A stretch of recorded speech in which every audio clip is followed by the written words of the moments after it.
In Talk to Me, a group of teenagers experiment with short bursts of invited demonic possession, opening doors that are better left closed. The Australian film is one of the most acclaimed horror movies of 2023. So let's finally check it out.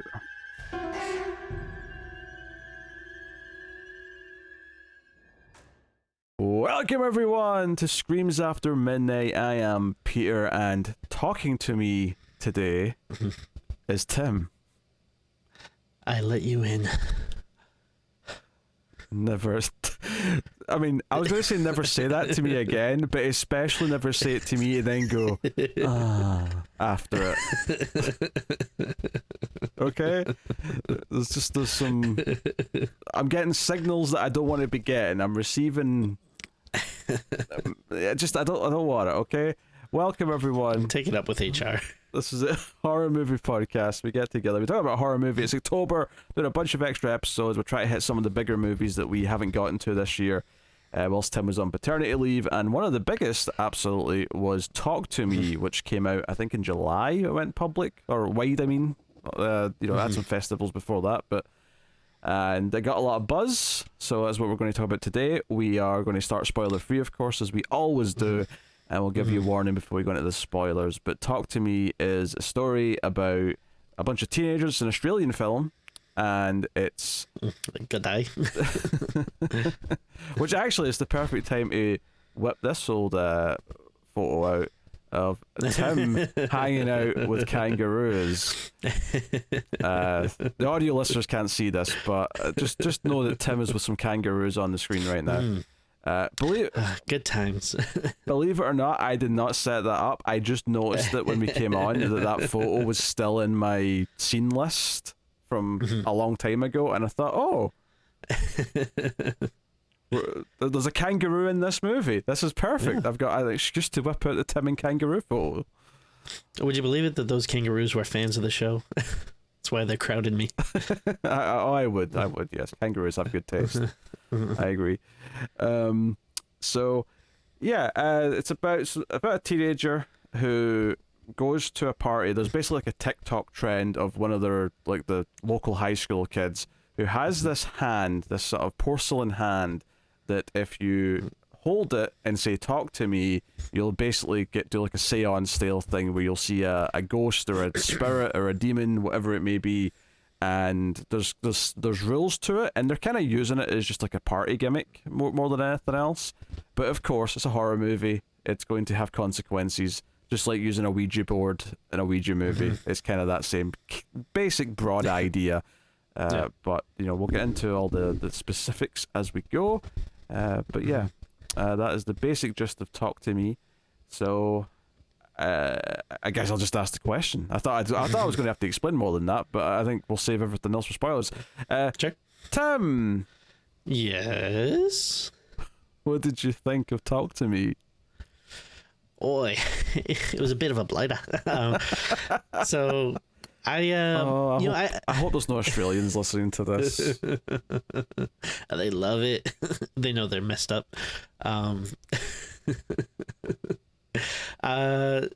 So I wasn't really super looking forward to this. I remember seeing the trailer and thinking like, I don't know, like it seems like an interesting concept, but I don't know about you. I was kind of worried that this was gonna fall in line with like, I don't know if we have like a specific name for it, but like those kind of teen ritual movies, like, you know what I'm talking about, like Truth or Dare or like Countdown or like Wish Upon, like any movie where that's usually about like annoying teens that either find a mystical object or do some type of ritual or curse. It's usually like I mean, obviously there's good examples of everything, but that kind of generic studio movie is usually pretty bad. There's a lot of bad examples in the last 5 or so years. Yeah. So I've done them all on the show. So yes. So honestly, like when I saw the trailer, I didn't really think much of it. But then, like you said, it started getting a lot of really good buzz. Like, yeah, it was hitting festivals and people were having a lot of positive things. And then, I think it was one actually I was contemplating trying to get to the theater for, but unfortunately I just couldn't make it happen. But again, it had been getting a lot of like, really good buzz and reviews. So yeah, I kind of, I guess I kind of had high expectations going into this, but part of me did still think like, all right, maybe I will be the contrarian person that didn't like it. But honestly, I gotta say, I do agree with a lot of the positivity. I thought it was a pretty well done movie. Especially for, this is the God damn it, cat. This is a debut feature from I forget the name of the directors, but this is like their first movie, which It's I think a pair of brothers, I believe. Oh, there you go. But yeah, I mean, I thought it was pretty impressive. I think it especially stands out in this year where I was kind of mentioning it before in one of the reviews, but we've been getting a lot of movies that are just kind of okay or fine. Like, it hasn't been like a horrible year, but there hasn't been a ton of standouts, especially original standouts. Like, this is a pretty heavy franchise year if you actually think about it. Not a lot of sequels. Yeah. I mean, we had Scream 6, which was kind of the first big one of the year. That started things off, and yeah. The Evil Dead was not too far after, and then in the summer you had like Insidious, and then going into Halloween season we have Saw and Exorcist, and which we won't get to till probably January now because we've not had a chance to go to the theater for it. But yeah, it's been a very, very sequel heavy year.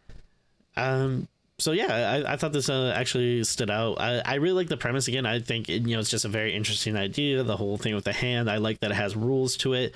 I was worried, that the teens were just going to be kind of cookie cutter, annoying, shitty teens. And don't get me wrong, they definitely do annoying stuff. But like, I thought the lead character Mia, I thought that actress did a really good job, and I thought her character was really well done. And then even like some of the shitty teens, I thought, oh, okay, they're not as annoying. They're annoying, but in a more believable way and less like annoying studio way than I was kind of fearing. And there's a couple like standout like pretty brutal scenes, but I mean otherwise I think it's a movie that has a lot of it, a lot of tension. And then there is I gotta take a sigh. There is like some stuff about grief and trauma, but this is an example of it actually being well done. Like it fits the story and actually molds the characters. So yeah, pretty positive on this movie. It's not to say that it's perfect. There's definitely some nitpicks in the stuff we can get into here, but otherwise I was impressed. I thought it was pretty solid. I'm just laughing at you. Like, oh, it was pretty good, but that damn subtext keeps getting in the way of my movies. Too much subtext in my films. I liked it quite a bit. I think what impressed me right from the get-go is how down to earth and likable a lot of the characters were.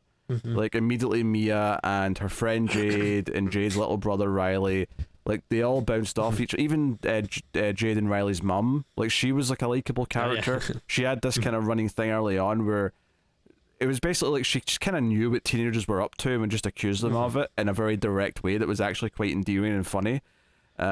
So, and it makes it all, when bad stuff starts to happen and stuff goes bad, it really lands quite hard, because like, wait, these were all likable people who were very fun with each other, and now all of a sudden they're starting to be mad at each other, and it made you feel uncomfortable because, oh, this was all good before, and now I feel bad because it's sad and it's angry and it's all these other things. And some of the sequences do get quite good. They don't overstuff the movie with these sort of more horror-filled sequences, but the ones that are there are pretty memorable. Two in particular stand out to me. I think there is allegories in the film. There is obviously speaking about certain things, grief and trauma being some of them. But there's a little bit more to it than that as well. And I think the ending's one that kind of we'll have a little discussion on, because I think it is I mean, it's clear what happened, but it's open to some interpretation as to exactly what all of it meant, and I think we can get into some of that, which is cool. But I found myself really engrossed in caring about the story pretty much the entire time. And when things take the dark turn, and it's a very obvious, like, if you've seen the movie, you know exactly the scene we're talking about where it takes a turn.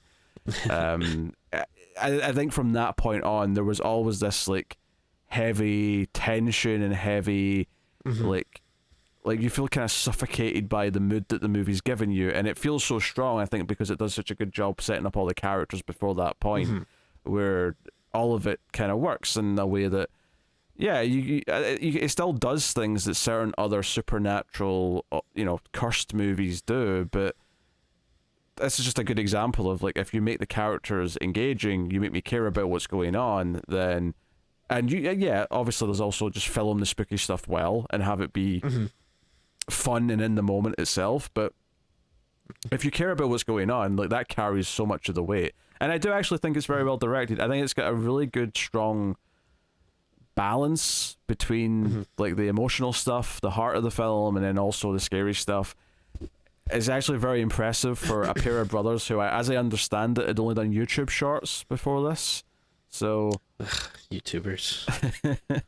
So it's very impressive. Honestly, even from like 10 minutes in, I was thinking this is putting like a lot of mainstream movies to shame. Like, I'm thinking of like the most recent example might be, it's not quite the exact same thing, but like I was thinking of The Boogeyman, and I was like, just how much better the characters are in this versus The Boogeyman, and how much I cared about what was going on compared to that. It's funny you bring The Boogeyman up, because it's going to bring me to maybe my biggest complaint, which is actually the same complaint I kind of have about The Boogeyman. Isn't it weird that there was a lot more complaints about The Boogeyman though? Come on, there's more, but my main one is that you have a movie called The Boogeyman, and you don't even play that Boogeyman song, and then this movie Talk to Me, you don't play Talk to Me at any point in it. Come on, like, that's such a missed opportunity. I mean, I don't even know what song you're talking about, Tim, so I don't feel the... Well, like, Boogeyman's like, Boogeyman, no, turn me on. Talk to me. It's like, talk to me like lovers do. Do you think that would have been tonally appropriate for the movie, Tim? Be honest now. No, you know it wouldn't be. Just because I think it should have played anytime someone grabbed the hand. just because a movie happens to have a title that might also match a song title does not mean that the song should be in the movie. You're just setting the audience up for something that doesn't deliver. I've never heard of this song, Tim. I'll send you a YouTube link for it, and then you can listen to it. I'll wipe my ass with it. That's how little I care about this, Tim. You can't wipe your ass with a song. Watch me. I'll print out the sheet music and wipe my ass with that. There you go. That's how you do it. It's a good song, and I think you should play it in the intro to this episode. Are you familiar with copyright, Tim? I thought that all got thrown out the window once Winnie the Pooh became public property. No, it's just Winnie the Pooh. Everything else is still copyright. Okay. The first version of Mickey Mouse is going public domain soon, I think, so that'll be up for grabs. But great, I can't wait for the 5 horror movies that come out that day. I think you're being optimistic, thinking it's only going to be 5. Maybe there'll be a good one, just because all the just because all the Winnie the Pooh ones seem to be shit, and I say seem to be because I've not actually suffered through any of them. Which, Tim, at some point we're going to have to do one of them, right? It's notable enough that I think we are, and it's streaming on Peacock now, so it's like, we have that deal with Peacock, so we are kind of contracted to do it. What? What deal with Peacock? Why have we got a deal with the shitty one? What's happening? Actually, Peacock's pretty good. I think you'd be surprised. Okay. I'll take your word for I probably it. watch Peacock more than I do Netflix. Sorry. I wonder if Talk to Me is on Stan in Australia. Do you know what Stan is? I mean, that's is it a network or a streaming service? Or it was basically, I think they have Netflix now, but for a long time, when everyone else had Netflix, they had Stan instead. Was it just like some guy that came over your house and gave you movies? Hey, it's Stan. I believe it's a streaming service. Fight Club. The 2 facts I know about Australia, other than the things that everyone knows, like say kangaroos exist, is that they have Stan, and they have, instead of Burger King, it's called Hungry Jacks. Hungry Jacks, yes. That's wild. What a confusing place. Like, do they really hate royalty in Australia or something? So no, we can't call a fast food chain Burger King here. Well, Will they ever learn that silly country / continent? What do you mean / continent? They're not alone in the continent. They've got New Zealand and maybe a few other islands that I'm not unaware of, but yeah, well, we don't care about them. Tim, stop upsetting entire populations, please. Trying to create controversy. I heard controversy creates cash from somewhere.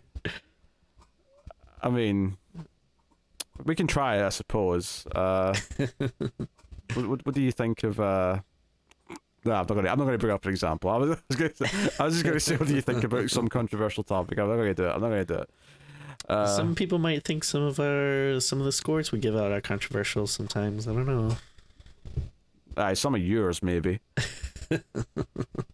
Yeah, I've questioned some of your dodgy scores before. We need to do an audit. We need to do a Tim ratings audit. Okay, I'll gladly die for my scores. I don't. If it comes to that. Oh dear. So, the movie's very good. Very creepy. It's very much a character story. It's a character story for Mia. But all the characters around her are all pretty well developed as well, I thought, and all lend themselves to her story quite well. So, yeah, it's very good. I think it's an A24 horror movie, and I think it fits that bill. I think you have an expectation when you see A24 at the start of a movie, and I think it fits in there with your Ari Aster movies, and it fits in there with your Witch. The Witch was A24. Robert Eggers. Yeah, Eggers movies. Yeah. So I guess we've got some new blood in the A24 horror repertoire. We welcome them to the table. Yes, the high table. That's a John Wick reference. I don't know why I'm making John Wick references.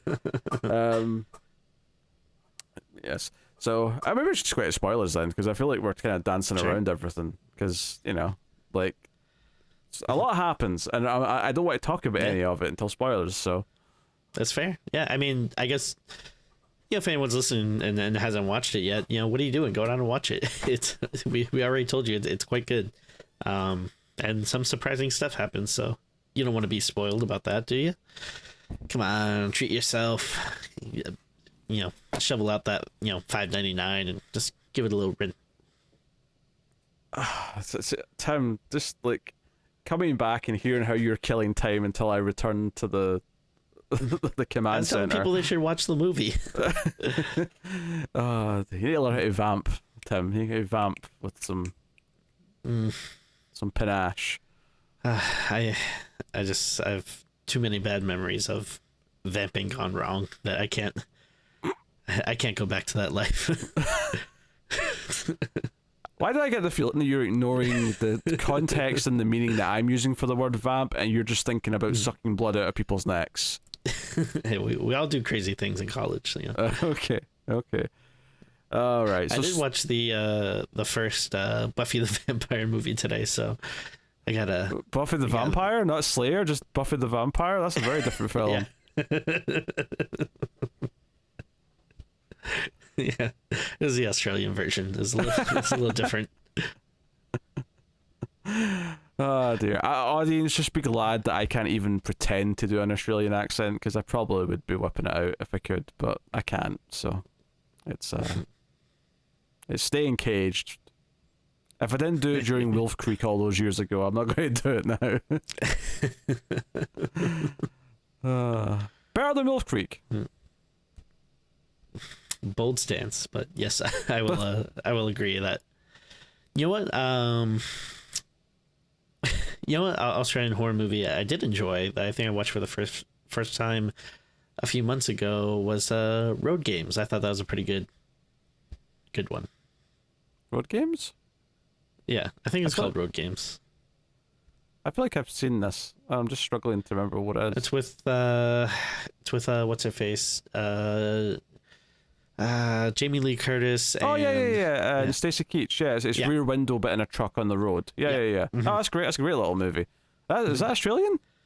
I thought it was. Maybe I'm wrong. I think it's set in Australia. Maybe it is in Australia. But like Stacey Keach and Jamie Lee Curtis are not Australian, which is why I guess I never thought about it being Australian. But That's a good point. If it's set in a specific country, but it's made by people from another country, then what country do you give credit to the movie? It's basically which country financed the making of the movie, because Okay. lots of American movies are set in different places, Tim. But you don't question that they're American movies. Okay. Well, interesting. It's interesting. Do you have any idea how many TV shows are shot in Canada, Tim? Please don't ruin the illusion for me. I as far as I'm concerned, X-Files is the most American show that's ever been made. I don't know if that was shot in Canada. It was a very Canadian production. I don't think you know that. I think you're just saying that. Look it up. There's a tell in your face that you're just making shit up for the sake of it. Well, we'll have to look it up at some point. I don't think I will. So Okay. let's get into spoilers then for Talk to Me from this point on. So the movie opens with like a tease of the violence that's going to come, because obviously it takes a little bit to get to the main chunk of the violence later on. So it's maybe a smart idea of like, okay, people are here to see a horror movie, and even though we're going to be a bit more thoughtful and we're more of a character horror movie, you know, we want to give people a taste of the type of horror they're going to maybe get later on. So in the restaurant business, we call this an appetizer. you're not in the restaurant business, Tim. Hey, I worked at Pizza Hut for 4 years in high school. Like 20 years ago. So that it never leaves you. You know, once you're part of the team, you never stop. In fact, it probably is about 20. I said that thinking I was like overshooting it, but it actually probably is close That's to 20 about, years. yeah. Ah, you're old, Tim. You're old. If you put some dough in front of me, I would still know how to make a stuffed crust for you. For some reason, I heard that as money. Like, if you put some dough in front of me, I'll make you a stuffed crust.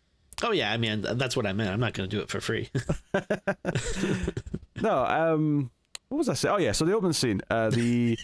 So we follow this character who's there to pick up his brother, because his brother is clearly like, he's got like marks all over his back. He's clearly been hurt, and the end of this scene is that this brother character stabs his older brother and then stabs himself in the eye, and it's like this very quick, sharp, sudden like bit of violence, and it just kind of push in the mood. We see kind of the end game of what might happen to some of the characters in this, and gets us rolling before we're introduced to Mia, and we're introduced to the fact that she's got a very disconnected relationship with her dad ever since the death of her mother 2 years ago, where her mother died by, at least at this point in the movie, she thinks accidentally taking too many sleeping pills. Obviously, it's quite clear throughout the movie that it was probably an intentional suicide, but it's something that she's just not been told and is refusing to maybe consider the possibility because it's too painful to, take in. Yeah. So it sets up that she's kind of disconnected with him, but she's very close with her friend Jade. In fact, her friend Jade's little brother Riley calls her to come and pick her up because Jade forgets to pick her up, and that's kind of like one of the first things that happens in the movie. And it's like, I don't think I know like anyone who's so close, at least at that age, with their friends' siblings, that their sibling would call them to come and get them. Yeah. That's like a very close relationship. And throughout the film, they talk about how, and sometimes it's a positive thing, sometimes it's a negative thing when they're mad at her, but they kind of talk about how she's kind of become a part of their family. She's kind of wormed her way in. And sometimes they say, as if it's like a really good thing, it's like, hey, you're part of this family, and they're very like connected to it. But then other times people talk about her being clingy and how she's like forced her way into the family, and she's this burden as being this extra like tag along. But that's very much the characters we get. But the way that she bounces off Jade, the way she bounces off Riley, it's all very natural. Even the mum, like, they all have this good chemistry where they're bouncing lines back and forth between them. They're very likable. Yeah, I think that's one thing that I was kind of impressed with is, like, even when you have characters that aren't necessarily, being nice to each other, like, the sister to the brother, or, like, later on we meet, some, I guess, maybe more cooler or, like, popular kids, but, like, no one ever feels like a fake, like, over the top, like, oh, like, they would never one person would never talk to another one that way, or oh, they would never be friends, or whatever. Like, it all feels, I don't know, like very natural and believable, even when, yeah, like they're not being like completely nice or whatever with each other. Yeah, for sure. I thought it was a really good build up to the, because when things go down, right, and like they go to this party, and it's actually Mia's idea to go to this thing because they keep showing this thing on TikTok where they like people seem to be getting possessed, right? That's what it looks like, and she wants to go and see if it's real. And Jade's very skeptical. She doesn't think it's real. She thinks the guys that run it, who go to their school, it's not like these are some strangers. This is people they know. Yeah. She thinks it's just some hoax. They're just faking it, and it's like, no, but she wants to go and find out. And one of the conversations that makes you realize kind of the weird chemistry that like Jade's mum has with her is like, you're about to sneak out. That's why you're asking me if I'm going to bed. And she's like, I'm not sneaking out. It's like, you're about to sneak out, aren't you? It's like, what? I'm not. You're going to see your boyfriend, aren't you? Like, no, I'm not. Like, just lock the door when you leave. Like, it's a really sort of like I'm going to give you shit because I'm your mother, but ultimately I'm just going to accept that you're going to do it. So just be safe about it, and sort of thing. I thought it was very endearing. I thought it worked really well.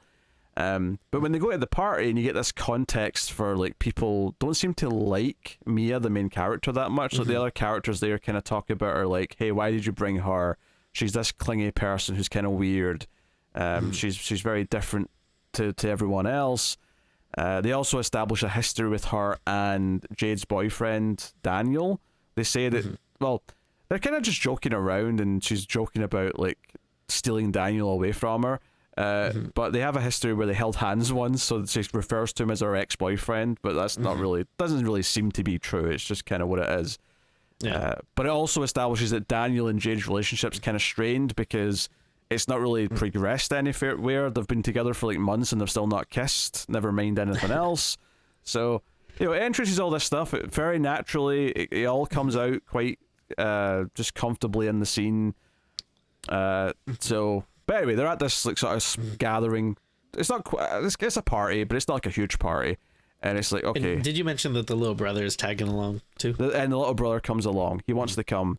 And notably, Jade doesn't want to bring him, but Mia says, go on, why not? Which is also kind of a sad foreshadowing of later events in the movie. Yeah. Which, I mean, that's the thing. Like, the first thing that came to my mind at a certain point in this movie was a certain scene in Hereditary. Because it has the same... Sure, yeah. It has the same kind of gut punch of, like, this fear immediately of, oh, God, like... And this is what I was saying earlier about everyone feeling like they were so nice to each other and they all have this great chemistry, is that when something happens to the brother, I was like, oh no, I'm just tense because like people are going to have to find out what's happened to him. And like this happened on your watch. This is horrific. So yeah, like that stuff was really gnarly, but we'll get to that. We have to talk about this first. Yes. Talk to the hand segment, which sounds really frivolous when you phrase it that way, but go on. Yeah, so I mean, like let's like talk about what the actual like, I guess, kind of ritual or whatever it is. So you have this hand, which it's like it's pretty cool looking. Like it's like kind of like a dead person's hand, and it's in this kind of curved position, and it has like markings and stuff all over it. And so I like that we never really get too much info on what it is, but we just kind of get enough of that like urban legendy kind of lore behind it, which is that it's like they say it's a psychic's arm, which is why like it was someone that could commune with the dead, which is why when you touch it you can see dead people, and so basically how it works is they set up the hand, and then you grasp it, and then you light a candle, and then when you touch it, like you see a ghost, and then you say talk to me, which I guess like you could probably like just talk to the thing and be fine without actually having to invite it in, right? Yeah, like, they say talk to me first, and then they see the ghost, and then they say I let you in, and that allows them to possess them. Yeah. So like, I guess like the big question is like, why would anyone ever do this? Like they kind of hint at it that like it feels good. Like, I'm guessing it gives you some kind of high or something, which even though it seems like usually it's kind of horrific, but it seems like they get a rush out of it, and because they really emphasize this 90-second rule that you can't go longer than 90 seconds or they'll never want to leave, kind of thing. And the ending is just basically take the hand away from the person who's possessed and then blow out the candle, and that closes the door. And of course, because they established that rule and Mia's up first here, she's the first one we properly see, it becomes this thing where obviously that rule's going to break here. She's going to, like, they can't get the thing out of her hand, and it's only like 5 seconds over, but it is over, and it's like, okay, that broke rules, so therefore there has to be consequences. And there is absolutely consequences as the movie goes on. I think a big thing here is they do treat it like it's hard not to look at this thing as some kind of like really intense drug, because it feels like the way they do it, the way that they all want to do it, and the way that Mia wants to do it again, and the idea that the younger kids want to be involved and they're saying no, you shouldn't, but then she eventually gives in. It all feels like it's an analogy for not even just like the idea of like drug addiction, but the idea of turning to that because you can't deal with like the real thing that you should be confronting. She doesn't want to talk to her dad. She wants to avoid her dad. She wants to avoid stuff with her mom, and dealing with that grief. So she's drawn to this because that fills that void effectively. Yeah. Absolutely, yeah. One of the details I really liked here, just across all of these scenes, is that when Mia does it, you see the ghost as soon as she sees it, right? Or demon or whatever it is, right? Pretending to be a ghost. And then when she gets possessed, you see all the crazy shit from her perspective, and it's all this stuff's happening. Later on, when they're doing it again at Jade's house, because Daniel wants to do it, and then it becomes like a lot of them doing it in a montage, you never see what he sees. You only see like what he's doing. You never actually see what he's actually looking at or anything. And I thought that made it kind of cool, because it was like, well, we already have a good example for what it's like for the person doing it, but the idea that we're only ever going to see it from Mia's perspective, and therefore all these other ones, when they're doing it, all we see is the person and what they're doing. And is that creepy? Yeah. Is that real? And it's like, it's kind of interesting because we've seen it from her perspective, we know it's real, we know they're there, and we know the thing's happening, but because we're not actually seeing it, it gives it that air of mystery of like, what are they actually reacting to, and it's making them this scared, or making them this freaked out, or making them this whatever it may be in the moment. So yeah, I thought that was a really effective choice from a filmmaking perspective. Oh, absolutely. I mean, it's like a lot of horror stuff. It tends to be a little creepier if you don't show it. Like, I thought some of the designs and the looks of the ghosts were cool, but I do think less is more in this case. Like, it's not the kind of movie where like you want tons of ghosts, like when rotting corpses and stuff running around. Like, yeah, it can be just as effective as just seeing the kids freaking out and stuff. Yeah, for sure. And this is a very intense thing where she's scared at first, but then she like makes the choice to hold the hand again, and this time she sort of like works up the courage, looks at it in the eye, says I let you in, and she does get possessed, and she's kind of looking around and she's making noises, and it gets kind of intense with her. I can't even remember what she does exactly when she's possessed here in this particular scene. I think she does some kind of like, at first I think it seems like maybe a little bit of choking and then kind of laughing, and then I actually thought this was really creepy. She seems to focus on like the little brother, and she says something like, "Oh, they like you," or like something along those lines. Yeah, which is also a hint for like where the movie's going later. Yeah. And they tend to have like the big pupils as well when they get possessed. Like their eyes always seem to change into something. So that looks really good in the moment as well. It's all very effective, and it's like, it's kind of creepy for her, and it's obviously they're all kind of scared when they can't get her to let go. But once she does come back, and she kind of laughs it off and sort of acts like, oh no, that was an experience, that was something she's glad she did. It does kind of like the allegory for the like the extreme drug taking definitely feels like it's coming in there. So, and it does kind of feel like I said, like avoiding like real issues. They never actually go into it too much. It's only just kind of implied, and they never give you like a straight full answer for it. But Daniel wants to do it next, right? And that's why they set up the next time they all do it. And it's heavily implied that, like I said, him and Jade's relationship is strained because it's not really progressing. And it seems like Jade wants to go further, wants to kiss, wants to maybe not have sex yet, maybe she does, but they do some stuff. He's kind of the one holding it back because he's like kind of Christian and he's kind of like, you know, being very standoffish about it. It does kind of feel like maybe the thing he's like hiding from, like I was kind of wondering if maybe he was gay, or if not, then certainly interesting. Yeah. Or maybe if he's not gay, then, but that would certainly fit in with this idea of like that's the thing he can't face, especially if he does come from like a very Christian family. Maybe it's something he feels he can't like accept or admit or anything like that, and that's why he wants to, you know, run away in the same way that Mia's running away from dealing with the grief of and the stress with her dad and like confronting her mother's suicide. Maybe he's running away from that truth. And sure enough, the first thing that happens when he gets possessed is he looks right at Jade and says, you know, he doesn't like you. You make him soft. And that's where I was maybe thinking, oh, maybe they're going for something there.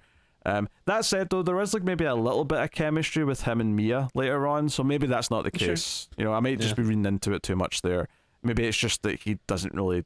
Maybe he's in this relationship because he's like, I don't want this to go anywhere, which obviously is not very fair to Jade. But again, maybe that's like the point of stress that's making him need this release, need to connect to the undead, kind of thing.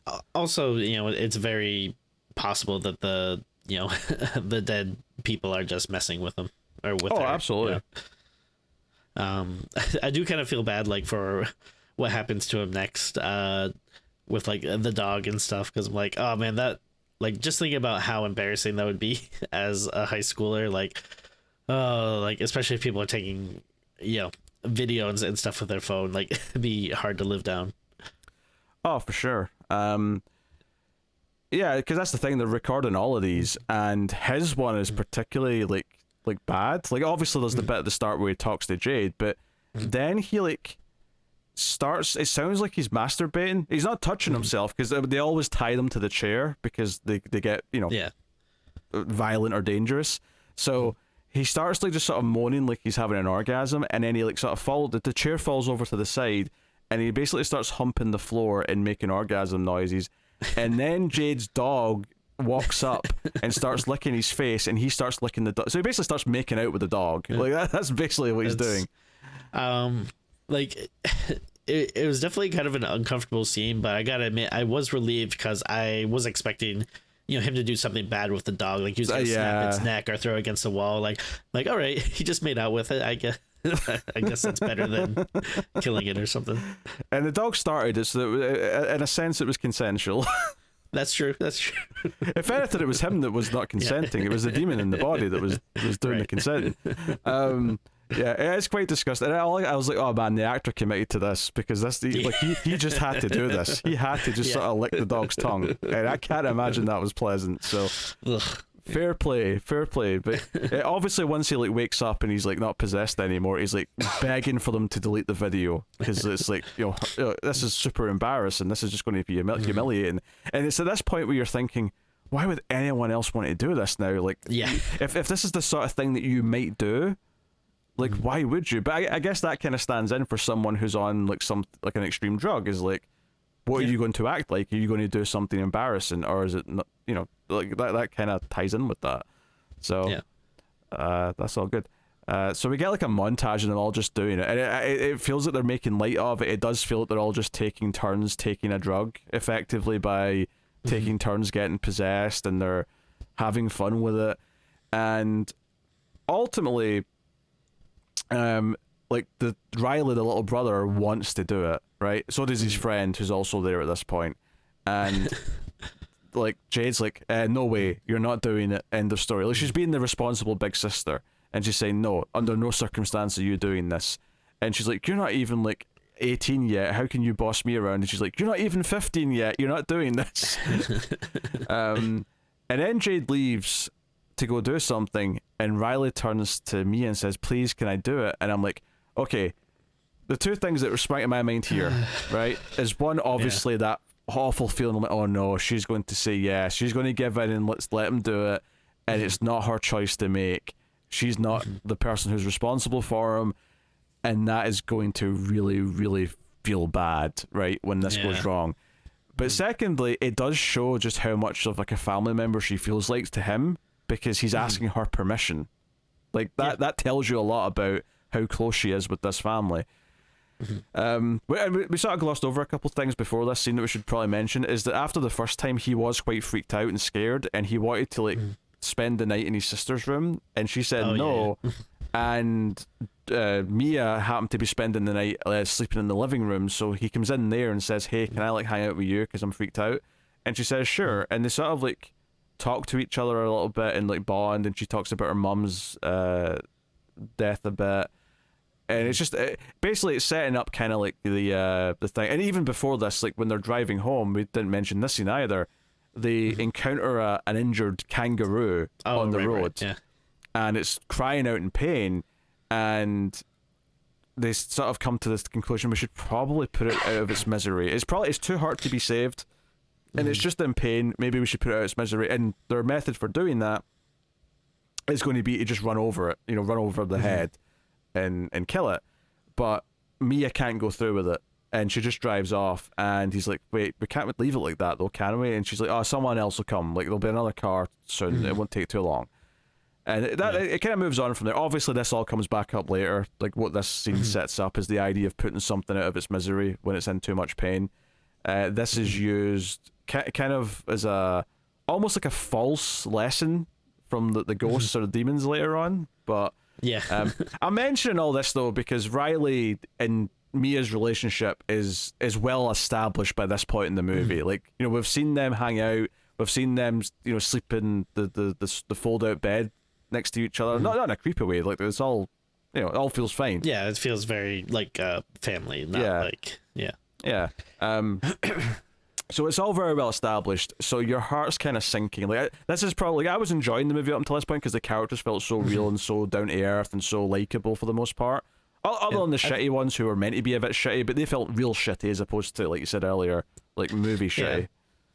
And I think it's like interesting to point out too, like I actually enjoyed these scenes, like even though they're like there's never really any point in the movie where I'm like, oh come on, let's get to the horror, let's get to the hand, like because the characters were so well done, like these scenes actually, like it felt okay to live in them. Like it never felt like you're checking your watch and like, all right, let's move it along here. It's like, oh no, this is like actually doing a pretty good job of making me like interested and feeling for the characters here, which ultimately just makes it more tragic for what's about to happen.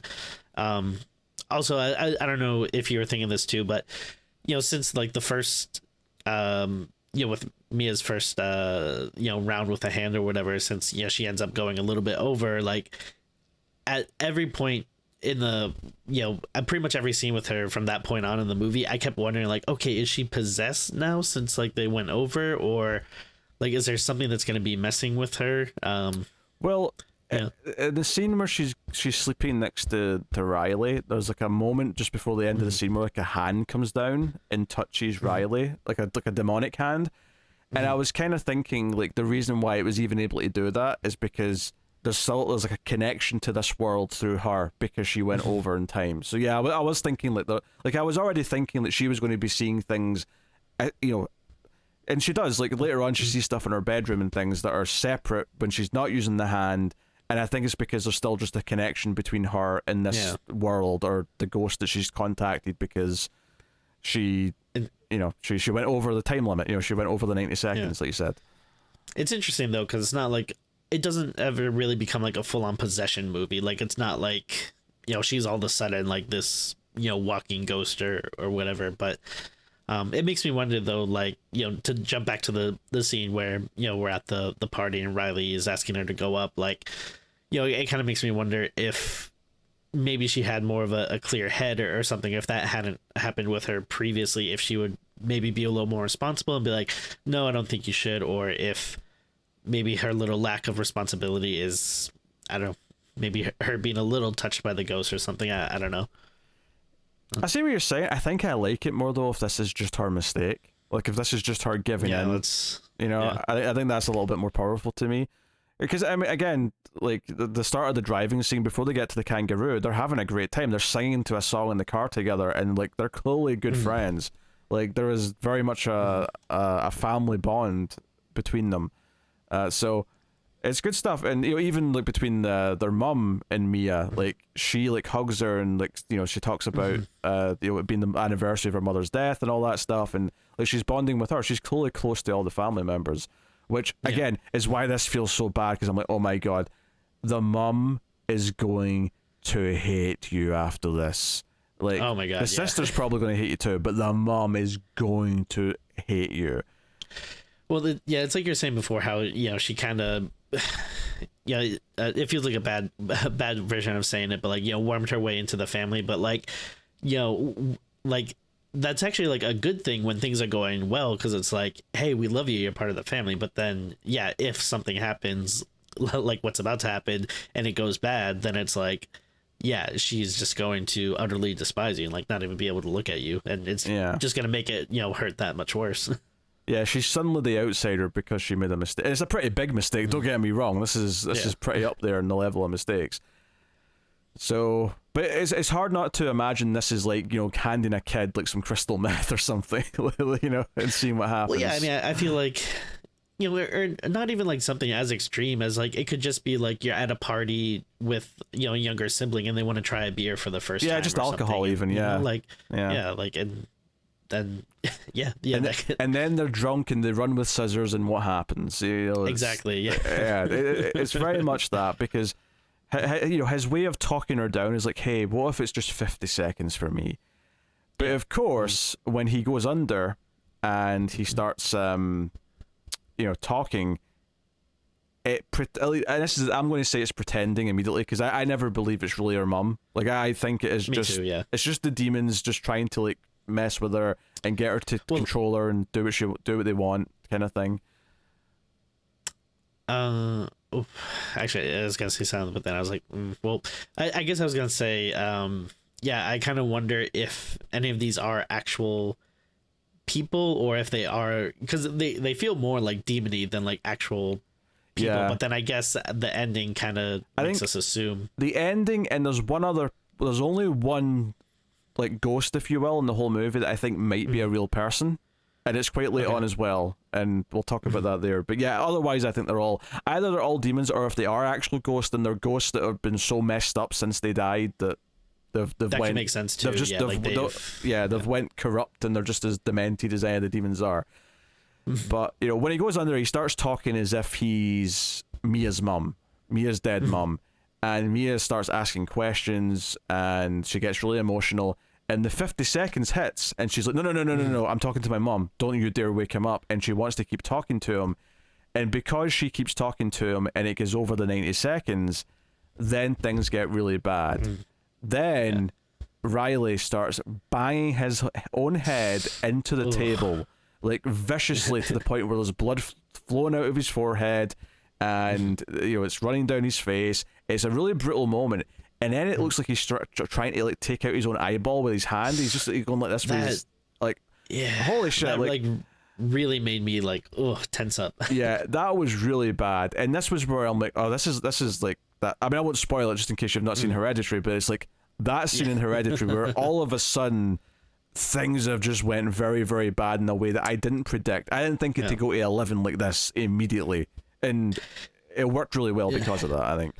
You know, it's maybe one of the few movies that we've watched this year that I actually do kind of wish I saw it in theater, because similar to like when I saw Hereditary in theaters, like it was kind of interesting having that moment like with a group of people and everyone just being like so like, you know, shocked, and then I'm interested to see how that would have played with a crowd. But eerie silence where you could hear a pin drop. If I remember Hereditary in the theater correctly, I think that was the vibe. Absolutely. So now, you know, I was kind of making fun of like earlier about like, like another movie about like, you know, grief and trauma and everything, but I actually think this movie utilizes it really well, because you know, like you need a reason for, you know, like Mia to, you know, mess up, but like, like you don't want her just to mess up because she's, just doing something stupid or whatever. Like there's a very specific reason, which is a very like understandable reason, like she's so affected by, the loss of her mother. And as an audience member, you're watching this going like, oh crap, like I know she's like, she needs this. She wants to talk to her mother so badly, but we have like a very literal, ticking clock situation going on. And I think a good point here as well is that she's literally used this hand herself and saw dead people in front of her. So she has a relatively good reason to think that this is really her mum she's talking to. This is not like she's... Yeah, definitely. She's not just went to a medium who's like saying, hey, I'm talking to your dead relative. Like she's seen things that make her think this might actually really be her. Now, as the audience, I was very kind of like skeptical that it was actually her. I believed it was supernatural. I believed that there was, a force talking through the kid. But like, basically she's been used as a tool. But anyway, Dylan gets up from the chair after they like, because Mia jumps in and grabs his hand and pulls his hand away to try and stop him from ripping out his eyeball, and then he jumps over and he's whacking his head on the edge of a table. And this is when Jade like hears the commotion and runs in because she'd left the room feeling upset about even being asked to let him do it, and she sees him banging his head off this other table, the cabinet at the side of the room. And it's clear that the next hit's going to kill him. Like he's about to like kill himself with this next headbutt. And Jade jumps in and just puts her hand in like where his head would go. And it obviously hurts her hand like hell. Yeah. But it saves like his life potentially by doing so. Which was a nice moment because obviously up until this point she's had a very like, I hate my little brother, go away, stop pestering me kind of attitude. But this is the sort of thing where she has been responsible, she said no to the request, and now she's jumped in and put herself in harm's way to save him. So it's like, no, she clearly cares about her little brother. She clearly is being responsible about it. She's a sister with a brother. She's going to, be a bitch about him. And I forget if we mentioned this or I don't remember if the movie tells us this yet, but basically the reason why they want to kill him is because if they die with the spirit in you, then they can like own you. They'll keep your soul forever, yeah. So, and that's something that definitely comes up a bit more later when you sort of realize that they kind of want the kid to die. They want him to, Riley to die, because if he dies, he gets to keep him. And there's that moment later on where where Mia uses the hand again to try and talk. And this was the only other time where I thought maybe there was a real ghost, was the little girl, because she didn't feel malicious. Oh, right. That's right, yeah. She felt like she was just kind of helping. But she basically shows Mia what's happening to Riley, because Riley's not really there right now. The body's, possessed with a demon or whatever. And actually, I thought this was the second most shocking scene in the movie, was this visual of like just all these like demons, and when I say demons, they kind of just look like people who are like really like dirty and covered in like blood and dirt and stuff. But it's all these people who are just ripping at them, almost like they're zombies ripping at a body that they're eating. But it's more metaphorical and literal. And Riley's just screaming, and it's like this is what's happening to him right now. He's been ripped apart in hell. And I thought like actually visualizing that the way they did was like, holy shit, like, okay, like the stakes of this movie are about saving him now, right? Obviously the movie's going to throw some curveballs as to how it tackles that, but that's what the movie's about after a certain point. It's about saving this child who's innocent, who they made likable, they made us sure that everyone knew that everyone around him cared about him, and it's like, that's what this is about now. It's saving him from being tortured in hell, which is a little Hellraiser when you think about it, but it's good stuff. Like the stakes felt high, and basically after he injures himself and he looks terrible, like when you see him in the hospital and he's all swollen and bruised, and they set up this thing where every time he comes to, he just tries to kill himself again. There's that scene where Jade's like washing his upper body in the shower, and he wakes up and bites her and then starts banging his head into the tiles, and it's like like, damn, he needs to be saved. Like, someone needs to do something. And that's where all the other plot with Mia over this second half of the movie comes into it. Yeah, and it's a really interesting idea because, all right, so these demons, want to kill this boy, but for the most part, he's at this point now trapped and comatose in this hospital. So there's really not much they can do except for, the brief instances where he comes to. But it's an interesting idea that, the demons or whatever, they kind of have this other in with Mia where it's like, oh, okay, well, if we can't make him kill himself, we can manipulate her enough, that she'll want to kill him for us. So it actually becomes a really interesting, idea where to see like, the manipulation of the ghost, like it's, I don't know, it's very like well done, like, and I feel like very unique because well, it goes back to the kangaroo, doesn't it? Because they say he needs to be put out of his misery. There's no saving him. Yeah. You have to put him out of his misery or he's going to be tortured in hell. But of course, she's forgetting that, no, if he dies while he's possessed, they get to keep him forever. So you can see like what they're trying to do here with manipulating her. And it just feels like it's very interesting to me to see like, I don't know, like very smart ghosts, that are like thinking ahead and stuff versus a lot of, again, to compare it to, worse examples of this kind of movie, like you would just have ghosts that just feel very brainless, that just jump out at you for scares or whatever. Yeah, everything's just kind of random, whereas here it feels like there's like an aim, there's a direction in mind. Yeah, like they're trying to accomplish something, which is just really cool and interesting. Well, it lets you understand it better. It lets you understand the logic to a point. Maybe you don't have to understand every detail, but you get the vibe of what they're going for. And like everything with Mia after this point, where the mum, where Riley and Jade's mom like tells her to never show up or she'll call the police. But that hits hard because of how friendly they were earlier in the movie, and it makes her even more vulnerable. So the stuff where she sees the ghost she saw the first time she used the hand in her bedroom, and this is after Daniel, Jade's boyfriend, is spending the night at hers because he's scared to go home because he'll have to explain to his parents what happened.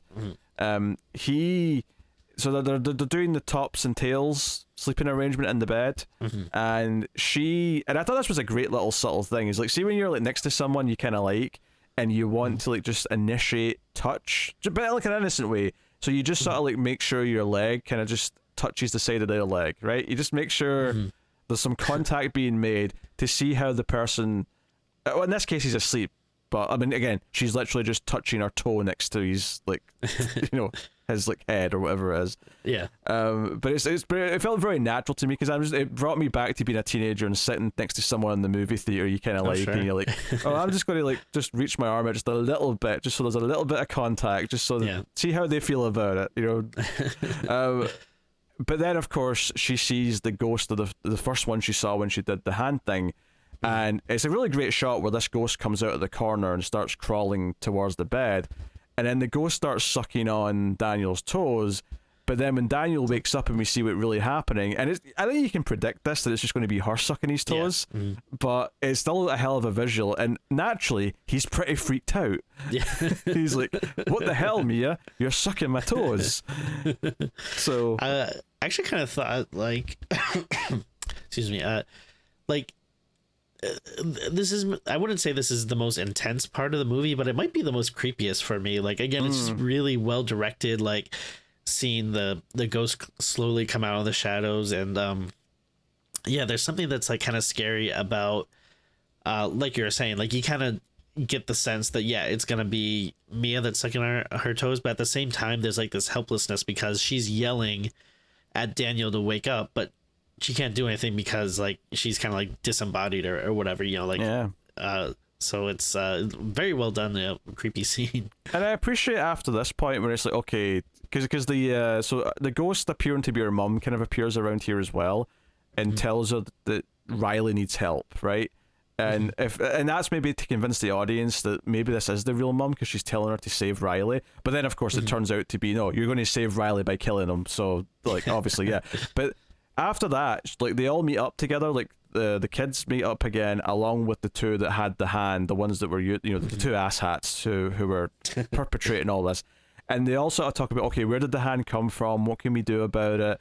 And they theorize, like they heard that it was the hand of a medium that was cut off and like coated in porcelain, but they don't really know. They're just kind of spitballing. But they find the guy that gave it to him is actually the guy who killed himself at the start of the movie. He was using it like they were, And then he said that, he says that he started seeing ghosts even when he wasn't using the hand, which, as we see, is happening to Mia at this point. So we already feel some tension because we know how his story ended. So now we're starting to feel worried that Mia's going down the same path. And she kind of does. Like, Mia almost kills someone and then instead kills herself at the end, which is kind of exactly what happens in the opening. But I like this because this was a little bit, it's a little bit Nightmare on Elm Street, or It Follows, where they're like, okay, can we do something to try and solve this problem? So they try and find the brother or the guy, because he survived. The brother gets stabbed at the start, did survive, and they try and talk to him. He doesn't really want to talk, but he kind of opens up a little bit. Mia gets the idea that what if we just try and make Riley do it again, but this time we make sure we blow out the candle, because she thinks maybe we didn't blow out the candle. And I thought, this feels wrong because the candle would just naturally go out at some point, and I think that that's probably true, and that this is kind of just them grasping at something, especially since Riley can't speak. He's in a coma, right? So that's when she does the thing where she talks to the little girl ghost, and she sees the horrible vision of Riley being tortured and consumed by demons in hell, which was a great visual and says all that stuff up. But I think each part of the movie had something different for me. That the opening was the great character work where they were all had good chemistry, and then it starts to get into the nitty gritty of it, and we get the big turn where the really bad stuff happens and it's really shocking.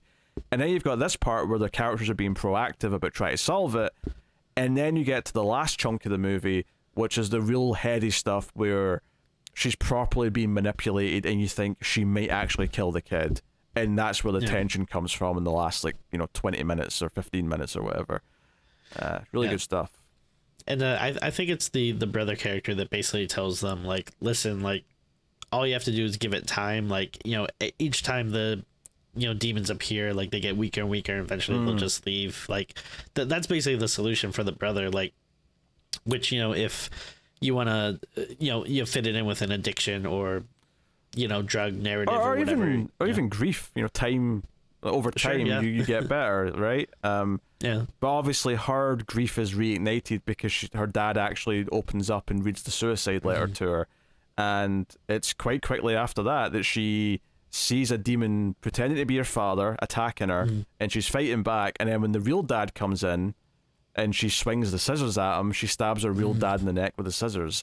And I'm like, holy shit, did she just kill him? And it turns out she didn't. It turns out he's still alive. When Jade goes to the house later, he's still actually sitting there with, like, he's got like a t-shirt or something, like, pressed up against his neck. So he does actually survive, and we see, seems to be at the end that he did actually make it to the hospital and get help, which is good, But she's basically convinced at this point to go to the hospital and, set Dylan free by killing him. Dylan? Riley, sorry. There's Dylan. Riley. And that's like really, it's like a really tense thing because she calls Jade, and Jade was mad at her at first, but kinda did soften up and forgive her. And it's like, we said some things, but hey, like, you're there, we're trying to help him, let's get through this. Even the mum, like, has a scene, with her, where she's like, hey, like, I said some things because I was mad and I thought you gave my son something, but they did a toxicology, like, he's clean, he had no drugs in his system, so I'm sorry I thought that about you. And it's like, oh shit, they're starting to forgive her. Like, all those awful things where they were really negative towards her in the aftermath, like right after something happened to Riley, all of that is fading relatively quite quickly, where they're like, no, we're sorry, you really are like a daughter to me, you really are like a sister to me, you really are a big sister to Riley, like, we should be here for him, he'd appreciate it. Like, it's all mending, and it makes it hurt even more that we know she's starting to think that she has to kill him, and we know that that's coming from a bad place.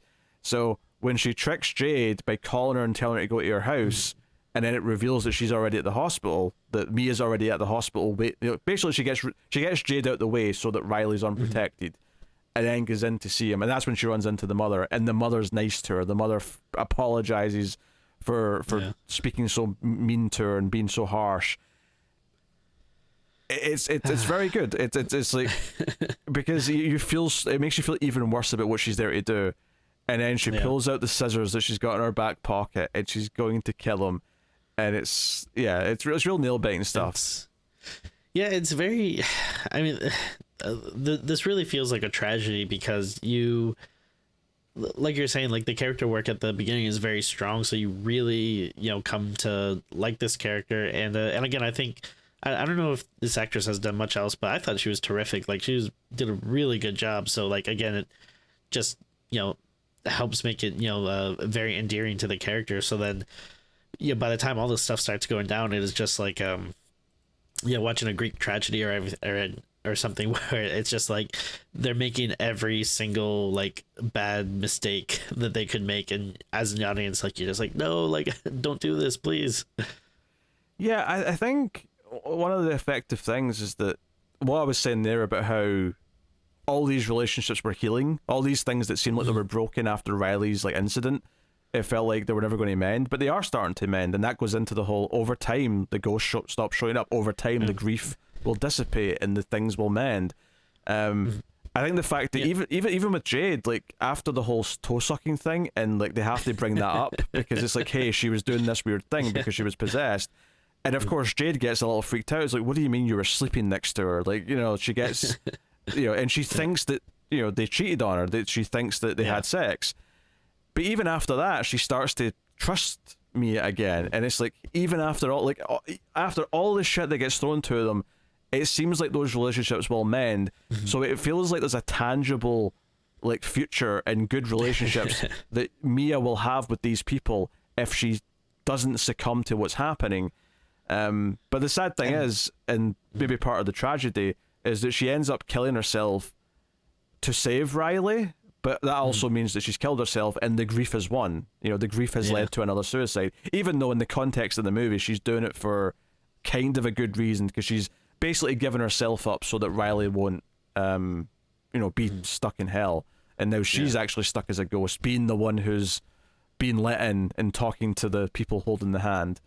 So the real tragedy is just that, like, if she had just stopped using the hand, then this probably all would have.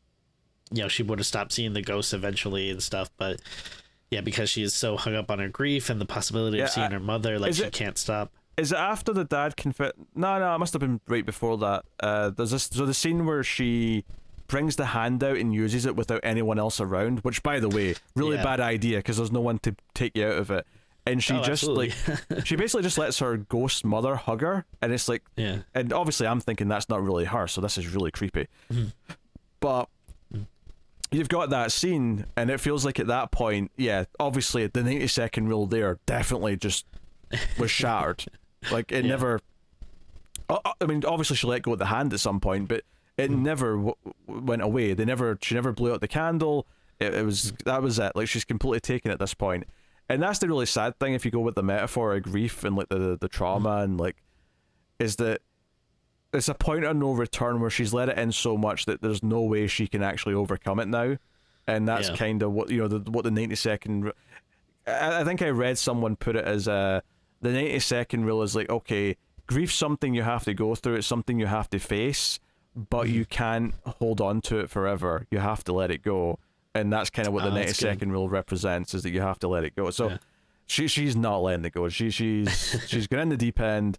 But she is able to sort of take control and kill herself instead of Riley, because she's got Riley in a wheelchair at the end of this movie, and she's going to toss him out of traffic. Which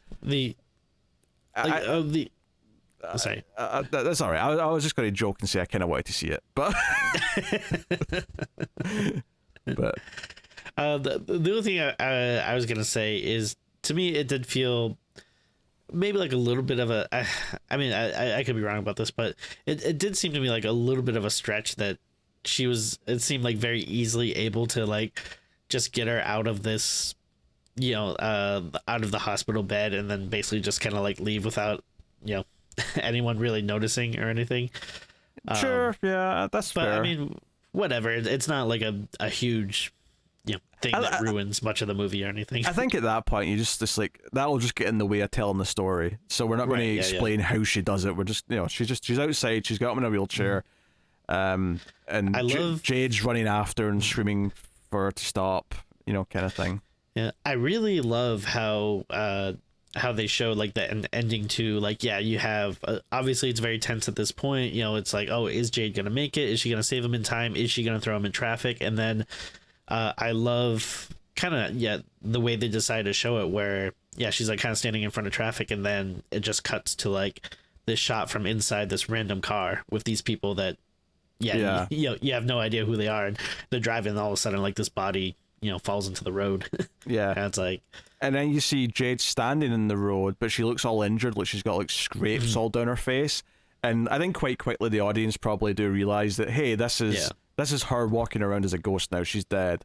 And then she just walks through darkness until she sees someone holding their hand out, and they say, "Talk to me," and she realizes she's now on the other side. She's one of the people who has been consumed by the grief, and now she's stuck on this side of the hand. So I think it's a very sad ending, like especially even, you know, just to back up a little bit before that, like she's in the hospital, and this is this is after she's died. She's walking through after she's died. This is it's kind of like a weirdly sweet scene, but also like extremely like sad for Mia. But like, you know, she sees you know, like Jade's family and like the brother kind of like, you know, they're healing and they're, you know, able to leave the hospital. So it's nice that they get a happy ending. And he looks much better as well. Like, you know, Riley's injuries seem to have mostly healed by this point. Yeah. And so it also kind of makes it interesting that it seems like it you know, it's kind of playing like with time and stuff. And then like, you know, she also sees her dad there, which is kind of like, oh, that's nice that, you know, he's looks like, you know, he made it. But now both his wife and daughter have both committed suicide. I can't imagine he's in a good mental space right now. Oh no, absolutely. I have no idea how he's gonna live the rest of his life. But then it's very sad though. He's walking to the elevator and she's rushing towards him, and as she's going, it gets darker and darker. Which is especially sad because she like never like had a moment with him. Like she sort of kept him at arm's length the whole movie. And the first time in the whole movie she's actually like going towards him and wants to connect with him, it's after she's already dead and it's too late and the door's shut. She never gets a chance to. She missed her chance. Yeah, it's a tragedy. You're right. But then, like you said, it ends with, someone else is doing the hand now. I think it was like in like Greece or something like that. Yeah, it was a different language. It was Greece, or that may be right. I was thinking Danish in my head, but I may just be pulling that out of my ass. But yeah, no, it's that's kind of a nice little way to end it. You know, it's a very well done movie, and it's a very tight movie as well. It's only 94 minutes. It's not, you know, like I love the Ari Aster stuff, but let's not pretend that he doesn't like a long 2.5 hour runtime to do his stuff. You know? I'm not looking forward to Beau is Afraid. It's I mean, I've heard like mixed things about it in general, but like, is that horror? I think it's kind of horror, right? It seems like horror adjacent. Like maybe it's not a Screams episode like then. I don't know. Yeah, we'll see. I mean, depends. We've got other stuff to do. We've got other things to get to in the meantime. yeah. But no, I agree that no, it's a very tight movie. It's paced very well. Like there's, I mean, obviously the runtime is good, but like there's really I never. At any point did I feel like bored or anything. And it uses all of its, like, all the conversations the characters have in those first 20-30 minutes, like, all of it's setting something up. All of it's, like, establishing how they're related to each other, how they feel about each other, even poking fun at, like, Mia joking that she's going to steal Daniel from Jade and saying, hey, he can come if he touch my gooch, I think was the line. And they're joking around. Even that's kind of like foreshadowing something later. Like, so much of it foreshadows unfortunate decisions or enhances those decisions later by making them feel much worse because of how much likable chemistry they all have early on. It's a really well told movie, and I completely get why it was getting a lot of praise. Because I was worried, because sometimes, like The Empty Man got a lot of buzz, and I freaking hated that thing. It was trash. No, I mean, I was thinking the same thing going in, like, like, just because we can point to plenty of examples of, like, horror movies that are, quote unquote, popular, but it doesn't mean that they're good, or whenever, like, someone's like, the scariest movie of the year, I kind of roll my eyes, like, sure. Yeah. Oh, Smile was the other. That was the other one that we really didn't like. That the mass populace seemed to love for some reason. Yeah, that's very that's a very good example. And I guess kind of a similar movie too, like playing with some similar tones of like grief and trauma and stuff. And even suicide, even as a subject in that movie. Yeah, but this movie, just handled it in such a better way. It's much better. It is so much better. Yeah. I could be wrong, but I do think that that they are planning on doing sequels. Okay.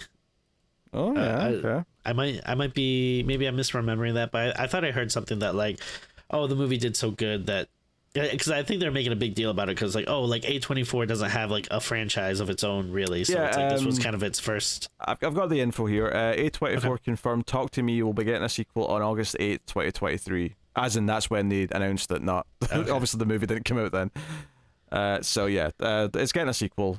What the sequel could be? I mean, I have to imagine it'll be a different main character. I mean, you could focus on the survivors of this movie, the family, and I wouldn't be opposed to that, I guess. But I think it would probably be better if it was just a completely new set of characters and it was just. I mean, you have like like a perfect horror device with this hand that, you can like kind of like throw it in lots of different like scenarios and. Also, just to point out, the same director duo are making it, so it's the same team coming back for it, so that's good. So the big question though is it gonna be Talk, the number 2, and then me? I would like to think they're classier than that. I would like to think. Maybe they're not. Maybe they're going to disappoint me and call it that, and I'll be very upset. Especially if it's really good, like, god damn it. But if you do that, like, what are you going to do with the third one? Talk 3 me? that doesn't work. Talk for me does kind of work though. Yeah, that's not bad. Talk for me, talk for me. That kind of works. But no, I mean, I'll be very interested, to see, I mean, obviously stuff gets announced all the time and then things fall through. So like, I'm always a little hesitant to be super excited about something until like I see like a trailer or whatever. But if it does come to fruition, I'll be interested to see that. And if not, I'll just kind of be on board for whatever these directors do next. Yeah, I mean, obviously one movie's not a guarantee for any director, or in this case, directors, but like this is a really, like, if they have another good movie that's at this level or two, then they're going to get to that stage where I'm like, okay, now I'm just excited for whatever they do now. This is a very well directed movie and very well constructed movie, and I think that, not that I wasn't expecting it to be, or thought it was going to be actively bad or anything, because that wasn't the case, but right. I just didn't know what to expect, and I think this being like sort of the debut movie from these guys, I think was very impressive, because it's really confident and it really knows how to present the characters in a way that it isn't just feel like you're, because there's so many horror movies where you're in that first act and you kind of feel like, okay, we're doing the first act where we learn who all the family members are, and maybe in some good examples still feel like they fall into the same kind of like structure and tropes of like, okay, here's the teen daughter, here's the younger brother, here's the parents, and we're doing the getting to know them phase before the horror stuff starts, and it can feel like you're just kind of waiting for the same sort of typical thing to happen. Here, it kind of felt like a very unique idea, even though you can compare it to stuff like Ouija movies or Witchboard movies. It felt like it had its own spin on it, and immediately, like, the fact that they're all kind of enjoying doing it for a while, rather than just instantly being like, oh no, something terrible's happened, it made the terrible thing happen when it does happen way more like of a punch, like way more of a gut punch. So, very, very good. You know what? After some of the stinkers we've watched this month, I think I needed this.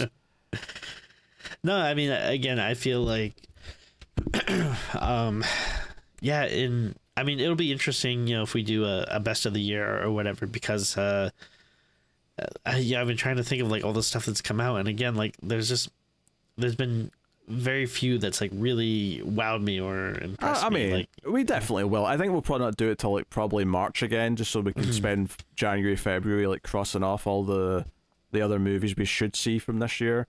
You know? Yeah. Not that, I mean, I don't expect Exorcist Believer to make my top 10, but I mean, we have to at least cross it off so we can rule it out. That's true. You know, it's important to do those things.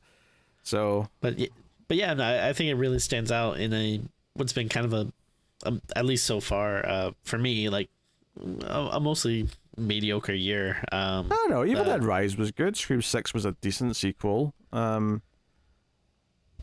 Yeah, there's been some stinkier stuff recently, I admit, but I mean, I think that, like, you know, there's never a year that's just totally bad. Like, yes, you can find a few examples of stuff that have been good, but yeah, I just don't think that. I think there's been a lot of stuff that's just been okay or fine. You know, like, okay. But I mean, I think this definitely stands out. Like, we've got a few months' time to fit in some hopefully other good movies from 2023 and hopefully shape a reasonable top 10. So don't be too glum about it just yet. I'm just saying, you know. Let's hope. There's hope. There's always hope. Of course. Don't be a Mia. Don't let the grief take you. Okay. All right. Which I don't think is necessarily a surprise, because I think we've had a couple of. Last year was good. Last year was really good. Yeah, I think we've had a couple of like pretty good years, you know, recently with you know, newer horror stuff. So it's, I mean, you know, it's bound to have like a little bit of an off year or whatever, but no year is ever totally bad. Like, there's always good examples. All right, let's rate the movie, Timmy. What are you giving? Talk to me. Yeah, no, it's really strong. I think, you know, the performances are great. You know, it's paced really well. It's interesting. It's a, you know, new original idea. It has a lot to say. There's lots, you know, there's horror, but then there's also, you know, it's not just spooky stuff for spooky sake. You know, there's an intent behind it that, you know, makes it just feel really thought out. And yeah, even like right away, just from the start, you feel like you're in good hands, like, you know, visually and whatnot. So yeah, very impressive. I think I'll go as high as, why not do like an 8.5? That's I was kind of waffling between that and an 8, and but I don't know, it was very strong, and I have very, you know, few complaints. So I think yeah, 8.5, very good. Yeah, I'm also going to go 8.5. It's kind of the number I had in mind. Like, I don't think I'm ready to go to the 9. I think the ending, well, I think it works really well, is probably like maybe my least favorite part, bizarrely. I think maybe just like the whole someone becomes a ghost and sees everyone else being happy because they're okay. While it fits, it's still just like a little bit on the saccharine side, even given the tone of everything else. And I think it's just a taste thing, maybe more than anything else. But I'm just never going to completely love that as a thing at the end. But it does make sense for the story, and everything else is so good, and it's so well handled. The character writing's so good. The performances from the actors is so natural. Like it puts other things to shame, but just how stilted and like generic some of the characters are in a lot of other movies. So. Yeah, nice comfortable 8.5 from me, which, you know, gives us an 8.5 overall between us. So yeah, very good. I look forward to more from these directors. Probably, I mean, there's probably going to be a sequel to this first before they do anything else, I imagine. Yeah. So very good. All right. Well, that's the movie. We are nearing the end of the October-thon by the time this goes out. So hopefully you've been enjoying the month. There's one or two left still. The final episode will be out on Halloween itself, of course. So look forward to that. It is a movie that's set on Halloween. As per tradition. Yeah, you might know what it is by the time you see this, but I won't reveal it though, just in case. Maybe it'll be a surprise. But there is a Halloween set movie coming out on Halloween. But hopefully you've enjoyed October. There was 2 bonus movies on Patreon this month, patreon.com/MailFuzzTV. You can support the show, help keep the lights on, and you get some bonuses for your trouble, including monthly bonus episodes of Screams After Midnight, which were gone for a while because Tim was on paternity leave. This is the month they're back. We did 2 this month as a special October treat, and then it'll be 1 per month starting next month. And then even more Screams, or other monthly Patreon bonus, will be back starting in December. The reason why it's not back in November is because we're doing something that requires that recording time. Okay. So calm down. Yeah. basically, I'll just say what it is. We're doing our top 100 horror movies again. After 6 years after we did it the last time, we're redoing it with a fresh lick of paint, and that's going to be November's episodes. Is going to be all the parts of that. So hopefully that sounds like fun, and we will see you for that. But yeah, otherwise, hit the like button on YouTube. It helps out a lot. People will find the show. Rate the podcast on iTunes 5 stars or wherever you get your podcast from. All of it does help. Thank you very much for joining us. Let us know what you think of Talk to Me in the comments. But we'll see you soon. Keep watching horror movies, and happy nearly Halloween.